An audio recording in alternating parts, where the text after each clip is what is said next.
Alors maintenant, j'entre dans les biographies ou les autobiographies. Puis des fois aussi, c'est biographique, la lecture, mais c'est pas nécessairement sur toute la vie de l'individu. Ça peut être pour une tranche de sa vie. C'est le cas ici de Impression boréale d'un séjour au Nunavik.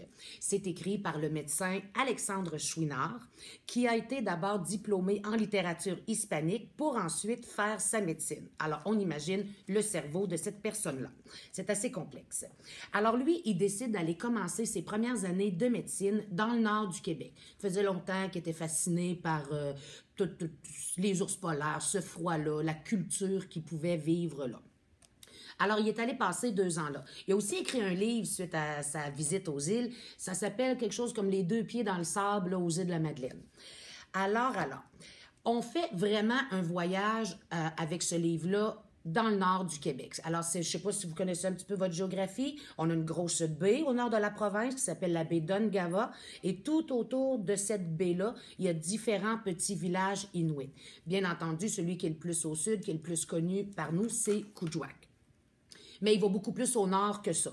Pour vous montrer, je ne suis pas capable de le prononcer, là, c'est un village à 18 lettres avec beaucoup de consonnes, mais vraiment au très nord, c'est parce que ça cognait à la porte, là, mais on ne se laissera pas distraire pour si peu.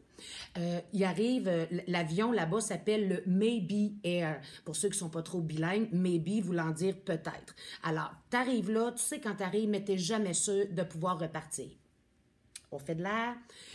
Alors, c'est pour ça, pour vous montrer le contexte culturel, à un moment donné, à titre de médecin, il dit quand tu es un médecin et tu es rendu à dire à une mère, parce que ça fait 2 semaines que l'avion atterrit pas, donc les petits dépanneurs ont pas, de toute façon, ils n'en ont pas souvent, là, des fruits et des légumes frais. J'ai vu aux nouvelles que ça change parce que maintenant, ils ont des cultures hydroponiques. Mais enfin, pas partout. Alors, quand un médecin est rendu à dire à une mère de famille parce qu'il manque de fruits et de légumes dans le dépanneur, essayez de ne pas trop acheter de chips puis préférez une liqueur diète au lieu de quelque chose de très sucré.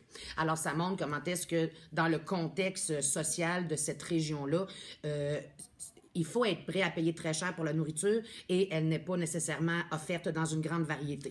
Aussi, le médecin est appelé à manger du phoque cru. Alors, il y a toute une découverte culinaire qui est là. Et aussi, oui, il se rend bien compte aussi là, que le skidoo est un élément de base, pratiquement de survie. Bien sûr, il y a les traîneaux à chiens. Bon, on peut bien comprendre que, compte tenu de la distance, le skidoo est quand même assez fiable. Quoique, il est parti en randonnée à un moment donné avec des amis qui s'est fait là-bas et il a failli y laisser sa peau à cause d'une grosse tempête qui est survenue. Alors, on a aussi dans cette œuvre-là toute la perception des Inuits par rapport à nous qui, pour eux, sommes les gens du Sud.